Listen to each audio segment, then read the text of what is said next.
Owen Rutherford's fingers trembled as he found a heavy iron key inside a loaf of rye bread, frothing with grey foam. The bread felt wrong. Soggy, yet cold as a grave, the foam like mold that shouldn't be there. He pocketed the key, its weight unnaturally warm against his thigh, a low thrumming seeping through his trousers. The lighthouse stood sentinel on the cliff's edge, stone ribs etched with ice, its paint blistered and peeling like dead skin. Wind screamed through the cracks, carrying a low, rhythmic pulse beneath the groaning timbers, a sound like stone grinding on stone deepening with each gust. Cold-induced paranoia, he told himself, skepticism a brittle shield against the uncanny stillness. His breath fogged, each exhale a tiny fleeting ghost. The path to the lighthouse was frozen, a slick mirror of ice. He stepped carefully, boots scraping against the frozen crust, the sound sharp and brittle. A tiny kitten darted past his boots, eyes like fractured glass catching the weak, iridescent light. It vanished into the shadows beneath the lighthouse door, leaving no paw prints. Impossible, he thought, the cold numbing his fingers to the bone. He pushed the heavy door, the hinges shrieking like a dying thing, the sound scraping metal against stone. Inside, the air was thick with the smell of salt, damp rot, and something else, like old coins left to rust. The single window was frosted over, casting the room in a sickly greenish gloom that made the peeling wallpaper look like diseased flesh. He moved toward the spiral stairs, the key vibrating steadily in his pocket, syncing with the pulse beneath the floorboards. Thrum, thrum, thrum. Each step creaked, the wood groaning as if protesting his weight. The sound deepened, vibrating up through the soles of his boots, a subsonic thrum that rattled his teeth. He paused, hand on the cold, rough railing, listening to the wind's distorted hiss outside, the rhythmic souffle drip, drip, drip, drip of ice melting from the roof, each drop echoing like a heartbeat in the hollow space. The key's vibration intensified, a feverish pulse against his leg. Just the cold D, he insisted, though his knuckles were white on the railing. The kitten's eyes flashed in his mind-fractured knowing. The lighthouse seemed to lean in, the shadows pooling thicker at the corners of the room, the iridescent decay of the wallpaper seeming to pulse with the same rhythm. He reached for the railing again, his boots sliding on a patch of ice he hadn't seen. The key leapt in his pocket, a sharp electric vibration. The floorboards groaned louder, the thrumming now a physical pressure in his chest. He stumbled, arms flailing, the world tilting violently. The railing slipped from his grasp, the wood splintering under his grip. His foot caught on the edge of a step, the ice giving way with a sound like shattering glass. He tumbled, the cold air whipping past his face, the lighthouse groaning around him as he fell. The spiral stairs blurred past in a streak of shadow and frost, the rhythmic pulse now a deafening roar in his ears. His head spun, the darkness below swallowing the last of the weak, iridescent light, the sound of his own breath ragged and too loud in the sudden suffocating black. The thrumming was gone, replaced by the hollow, echoing silence of the unknown landing. The cold struck first bone deep, a white-hot brand searing through the numbness. My lungs heaved, each breath a jagged rasp, the air thick with the metallic tang of blood. I coughed, spittle flecking my lips, and my fingers scrabbled against the stone beneath me. The surface was slick, not with moisture, but something slicker, like oil left to congeal, or the residue of a half-melted candle. My skull throbbed, the pain a slow, insistent pulse behind my eyes, syncing with the rhythmic thrum, thrum, thrum, thrum, that still echoed in my bones. No, not again. I'd felt this before, back in the cellar, back in the chapel, back in the places where the air itself seemed to hum with something alive. My hands trembled as I pushed myself up, the stone biting into my palms. The lighthouse groaned around me, the sound a low, wet groan like timber soaking up water swelling with the weight. Then I saw it. At the foot of the stairs, half hidden in the sickly green gloom, sat a dollhouse. Perfect. Too perfect. The miniature porch sagged slightly, as if the weight of memory had warped the wood, and the windows were frosted, but not with ice. They were frosted with a fine, iridescent film, shimmering like the wings of a dead moth. The dollhouse was a replica of my childhood home, not the one I remembered, the one I tried to forget. The one where the walls were thin enough to hear the neighbors' arguments, where the floorboards creaked like a dying man's breath, where the air smelled of damp wool and something older, something wronger. The dollhouse stood there, mocking, a tiny perfect lie, and on the porch sat a porcelain doll, pale, too pale. Its skin had the sheen of old bone, the faintest blue-green veins mapping its throat like the roots of a drowned thing. Its painted eyes, glassy, too knowing, tracked me as I stood. No movement, no blink.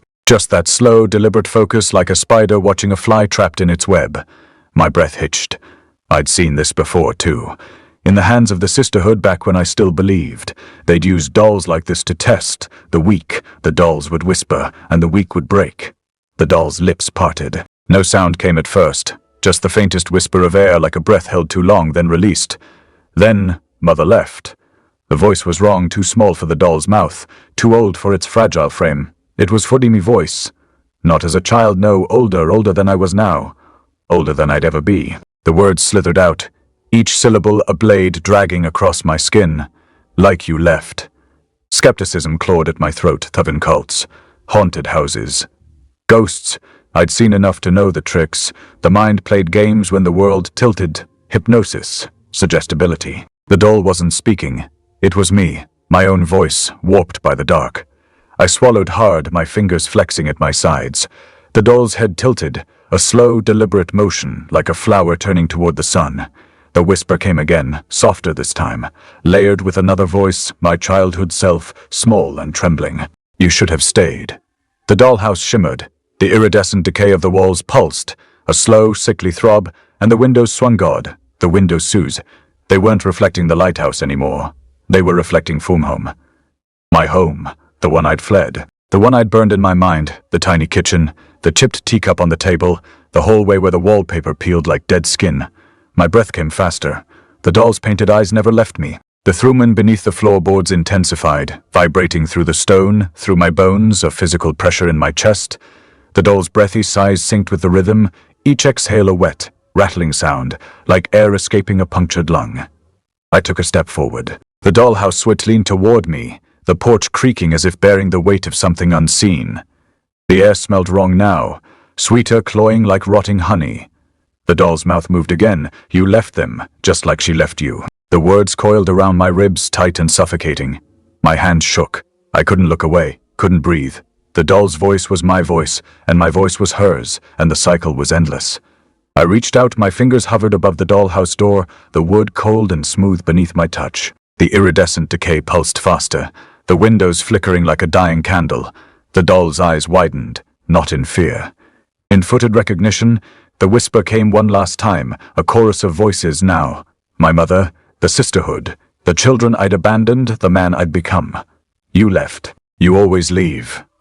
I pressed my palm to the door, and it passed through like mist, like smoke, like the last breath of a drowning man. My fingers sank into nothing, the cold seeping through me, a physical weight, a physical front presence, Sev. The dollhouse groaned, the wood splitting at the seams, the walls bulging outward like a living thing.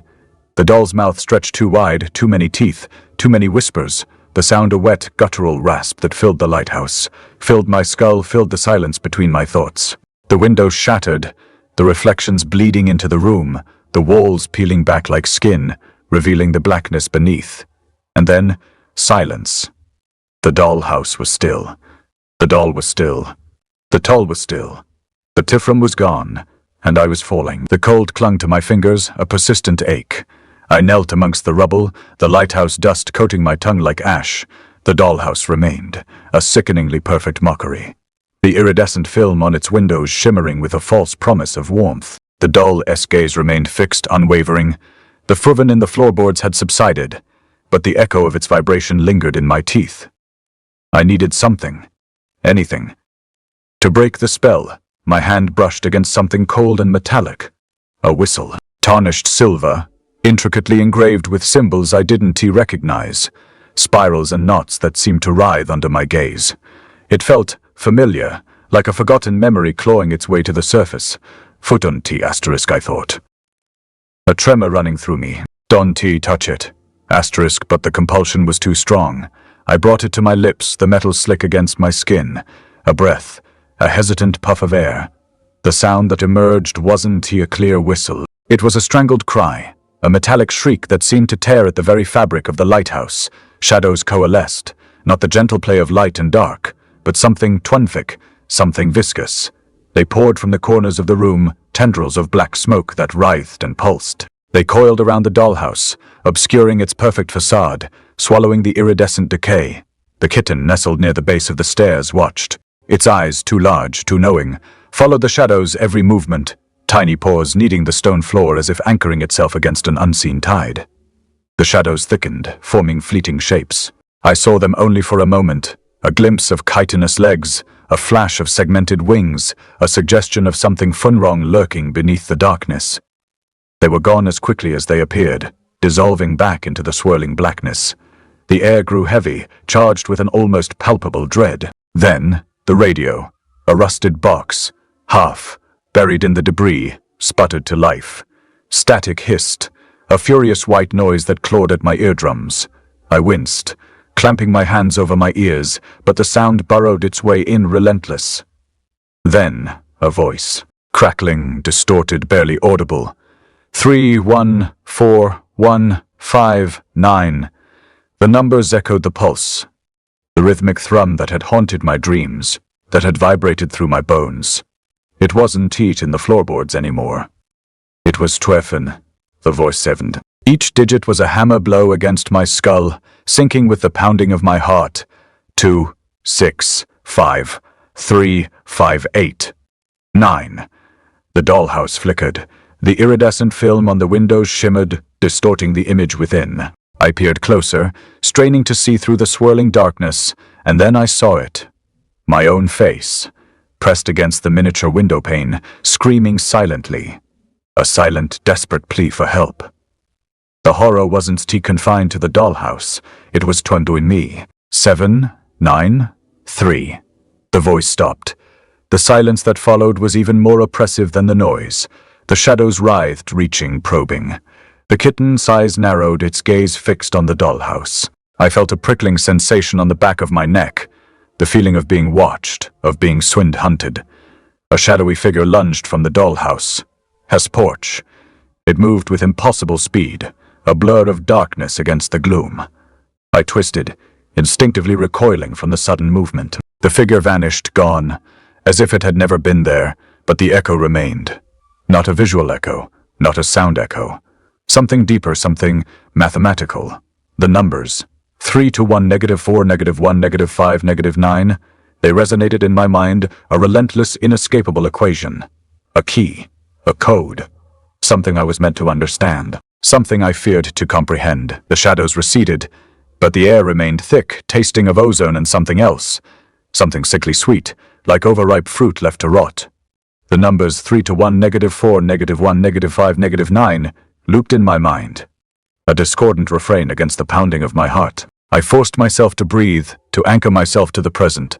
The kitten, a tiny vibrating pulse against my leg, offered a fragile point of contact with reality.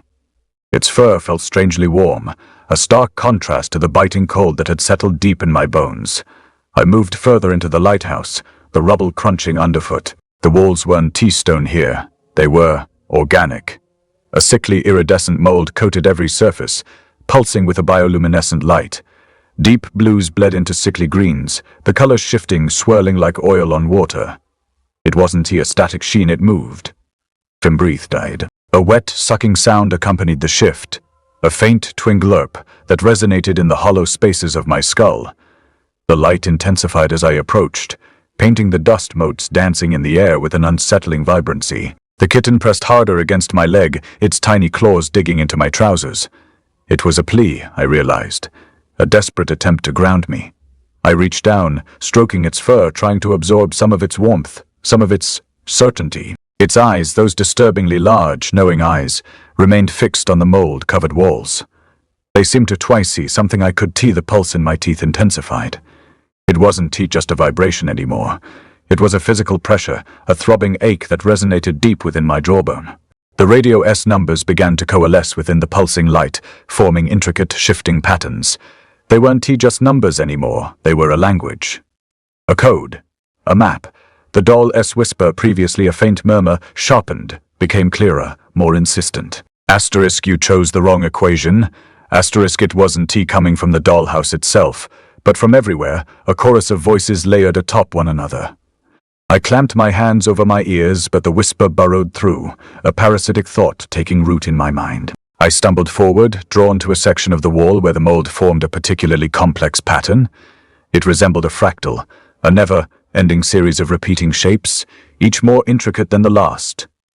The scraping sound returned, louder now, the metallic rasp of something dragging across stone, or perhaps something organic. The fruglurp of the mold became more pronounced, a wet, sucking sound that filled the chamber. The kitten let out a low, guttural hiss, a sound that seemed impossibly ancient and knowing. It flattened itself against the floor, its eyes wide, pupils dilated. It felt like a warning, but I could stop. The equation, it was calling to me. My hand reached out, drawn to the pulsing light. It felt compelled. The mold was cold, slick to the touch, like the skin of a reptile. I hesitated, a tremor running through me, but the whisper grew louder, more insistent. Asterisk, complete it, understand it. Asterisk, then I touched it. The moment my skin made contact, a jolt of icy energy surged through my arm. The mold spread instantly, a virulent bloom of iridescent light.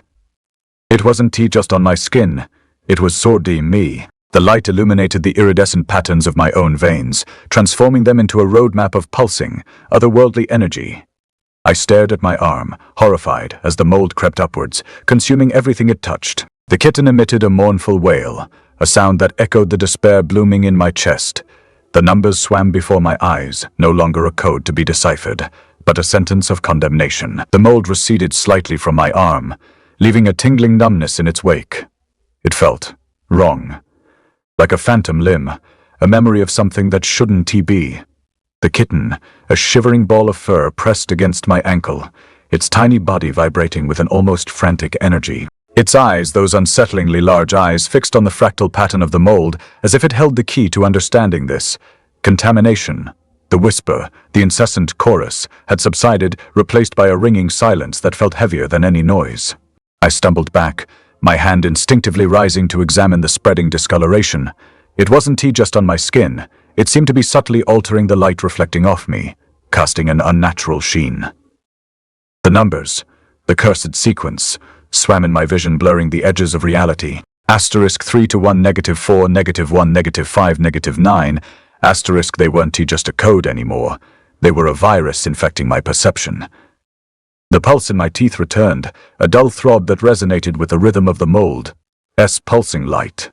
It was mirroring my heartbeat. Further into the alcove, almost swallowed by the encroaching mold, I saw it, a crumbling tome bound in what looked like dried leather.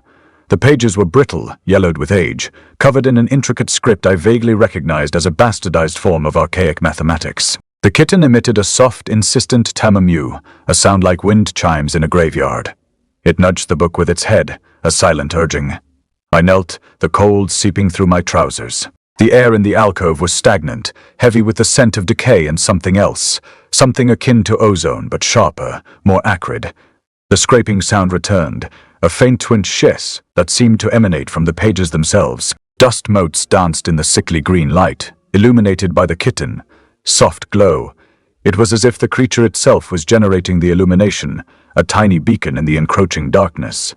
The first equation I recognized, frickin' equals McT, but it was wrong. The symbols were twisted, corrupted, like a familiar melody played on a broken instrument. A symbol that should have been a squared bracket was a spiraling glyph, another a distorted infinity. The numbers themselves seemed to shift, to breathe on the page. The pulse in my teeth intensified, synchronizing with the rhythm of the shifting symbols. It felt like my skull was a resonating chamber, amplifying the madness. My hand trembled as I traced the corrupted equation with my finger. The mold on my arm pulsed in response, the iridescent light intensifying.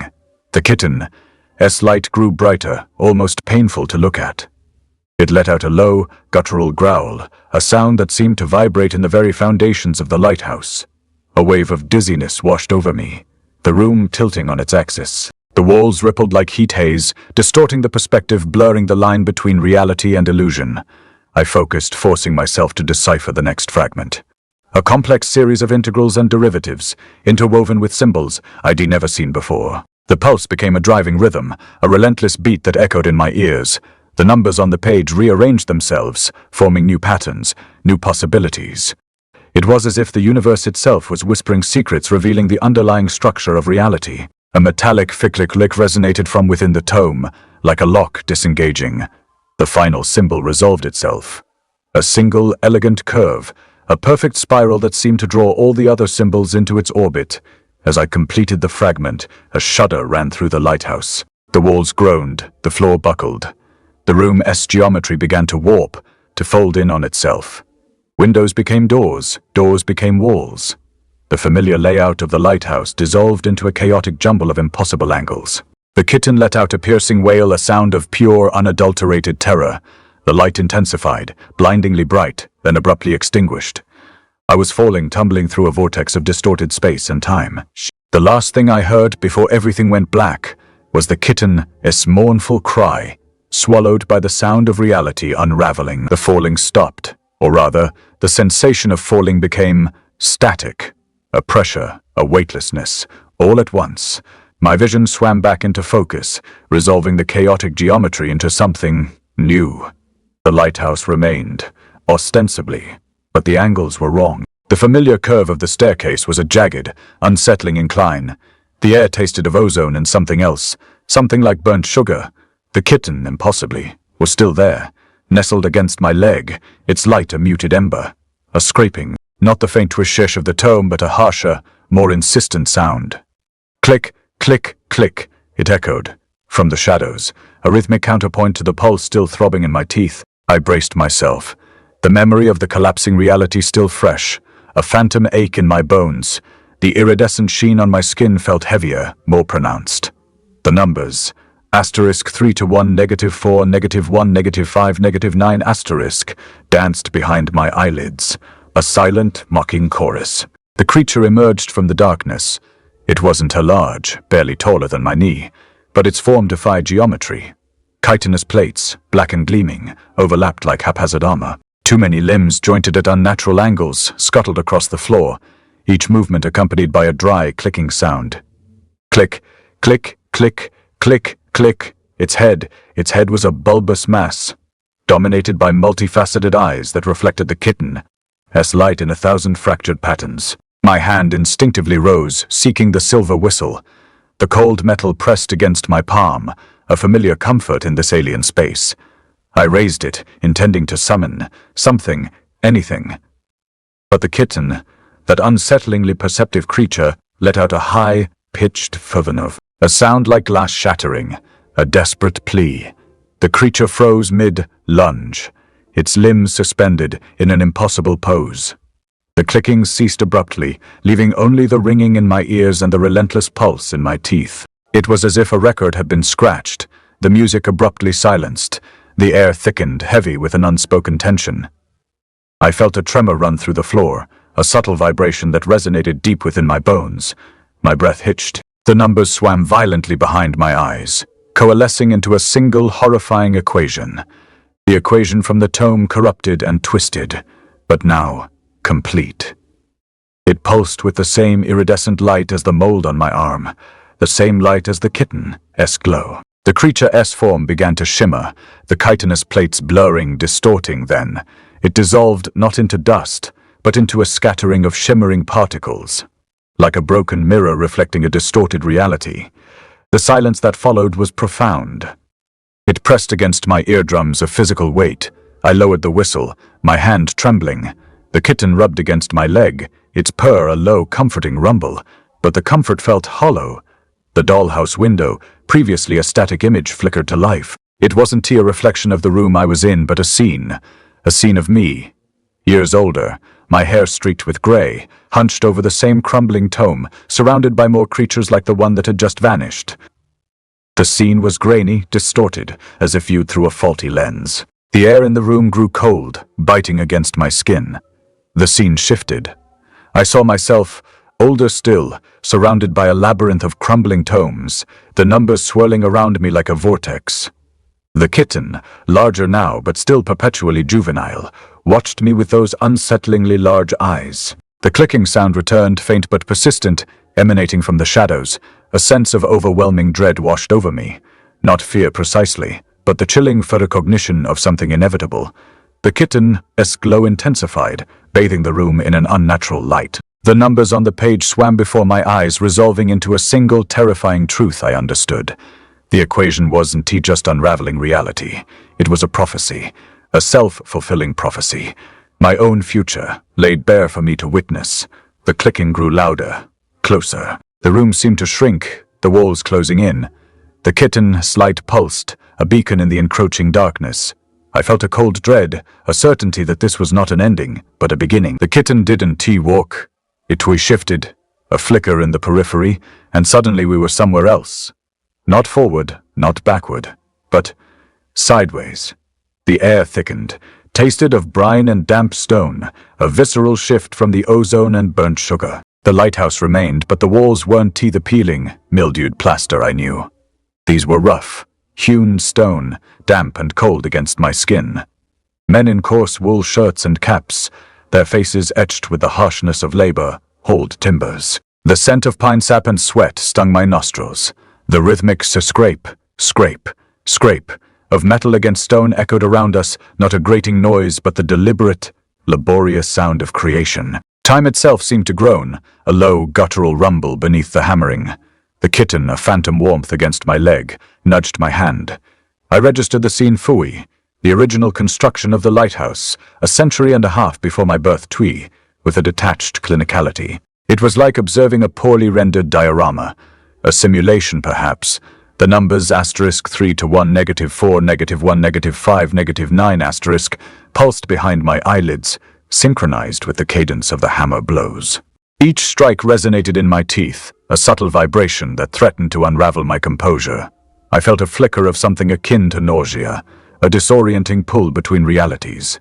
Then, another shift, a violent shudder, a tearing sensation in my gut. The scent of pine vanished, replaced by the familiar mustiness of my childhood bedroom. The wallpaper, a faded floral pattern long forgotten, swam into focus. The light filtering through the window was softer, warmer.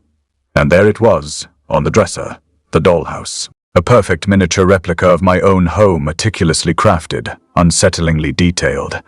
The kitten's gaze locked onto it, an intensity that felt predatory. Its light pulsed, a sickly green glow reflecting in the polished surface of the miniature windows. The radio numbers, previously a distant hum, now crackled directly from the dollhouse itself. Fr3, 1, 4, *, the sound warped, distorted, overlaid with the scrape, scrape of metal. Now a chorus of grinding gears. My heart hammered against my ribs, a frantic drumbeat against the encroaching dread. I felt a detachment, a sense of observing myself from a distance, as if I were a character in a play I didn't understand. I saw my reflection in the dollhouse window, not as I am now, weary and haunted, but as a boy. A younger Owen, filled with naive optimism, staring back at me with wide, innocent eyes. The image shimmered, distorted, and then... It wasn't me. It was an older version, my face etched with lines of regret and exhaustion, my hair streaked with gray. The eyes, however, were the same, those unsettlingly perceptive eyes. The dull eyes. The vision slammed into me, a wave of icy water. The room spun, the floral wallpaper blurring into a chaotic swirl of color. The kitten pressed against my leg, its purr a low, insistent rumble that seemed to vibrate through my bones. The numbers intensified, a relentless assault on my senses.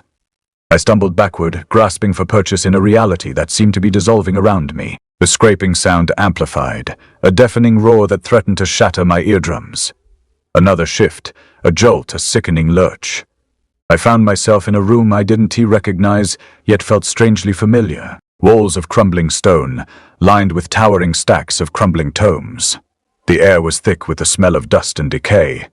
And there I was, hunched over a familiar page, the same equation swimming before my eyes. Older? Much older? My hands trembled as I traced the numbers with a trembling finger. The dollhouse sat on a nearby table, its miniature windows gleaming in the dim light. The kitten, larger now but still perpetually juvenile, sat perched on the roof, watching me with those unsettlingly large eyes. The scraping sound resonated from the shadows, a constant, mocking reminder of my predicament. The numbers coalesced, forming a single, terrifying truth I understood. The equation wasn't just unraveling reality. It was a loop, a self-perpetuating cycle of obsession and despair. I was trapped, destined to repeat this process endlessly, a prisoner of my own intellect. The scraping grew louder, closer. The walls seemed to shrink, pressing in on me, suffocating me. The kitten's light pulsed, a beacon in the encroaching darkness, and I knew with a chilling certainty that this wasn't an ending. It was merely another iteration, another turn of the wheel. The kitten's fur was wrong. It didn't just glow. It pulsed, a sickly iridescent slithering beneath its skin like oil on water. The light flickered in sync with the radio. S numbers *3 to 1 -4, -1 -5, -9 *, each digit bleeding into the next as if the air itself were melting. My fingers twitched. The doll sat on the dresser, its porcelain face tilted just enough to catch the dim lamplight, the painted smile stretching too wide, too knowing. Its mouth moved. No sound, just the ghost of a whisper brushing against my skull. Your doubt feeds it? I recoiled. The scent of damp wool and old books clogged my throat, the stench of something fun-rotten beneath the surface. The kitten's tail lashed, a whip of iridescent static, and I realized too late that it wasn't just watching me. It was for drinking me. My skepticism coiled like smoke, my regret a thick, cloying syrup seeping from my pores. The doll's eyes, black as oil slicks, locked onto mine, and I saw myself in them. The boy who had stood too close to the fire, the man who had walked away, the ghost who had let them burn. The kitten's form rippled. Its tiny paws pressed into the air, and for a heartbeat, I thought it would strike. Then, it unfolded, not into a larger shape, but into something else entirely. A wave of that same iridescent light, viscous and warm, slithering toward me like a living thing. I stumbled back, the floorboards groaning beneath my weight, but the light didn't stop. It flowed into me, seeping through my skin, pooling in my veins like molten glass. You let them die. The voice was, in my ears. It was in my friddy bones. The doll's lips hadn't moved, but the words carved into my ribs, sharp as a blade. The kitten's light burned, not with pain, but with something worse. Recognition. The equation pulsed behind my eyes, the numbers rearranging themselves into a single screaming truth. The eye had always been the conduit. The scraping sound returned, a low, metallic groan, as if the walls themselves were peeling back. The doll, smile widened. Its fingers, too long, too sign-jointed, twitched toward me. The kitten, slight, merged with mine, and suddenly I wasn't just holding it. I was it, the fear, the doubt, the weight of every choice I'd ever made. It all belonged to something else now. And it was hungry. The salvaged oscilloscope hummed, a sickly green glow illuminating the dust motes dancing in the air. It was a Frankensteinian assemblage of brass gears and vacuum tubes, pilfered from the abandoned workshop on the far side of the island. The scent of ozone clung to the air, sharp and metallic, battling with the ever-present damp wool and rot. ID jury, rigged it to measure something. My fear, ostensibly. The doll's suggestion echoed in my skull. Solve it, to save yourself. Save myself from what, precisely? The question felt like a splinter beneath my skin, festering with doubt. My hands trembled as I adjusted the dials, the cold seeping into my bones despite the thick gloves. Each click of the brass was a tiny brittle protest against the encroaching dread. The screen flickered, resolving into a jagged waveform, a visual representation of the churning chaos within me. Regret, shame, the weight of choices made and unmade. It pulsed, a sickly green heart beating in time with the lighthouse, rhythmic groan. Whump, whump, whump, whump. The sound vibrated through the floorboards, up my legs, settling in the hollow ache behind my ribs. The kitten perched atop the machine, a tiny iridescent sentinel. Its glow, usually a chaotic shimmer, seemed steadier now, anchored to the oscilloscope's display.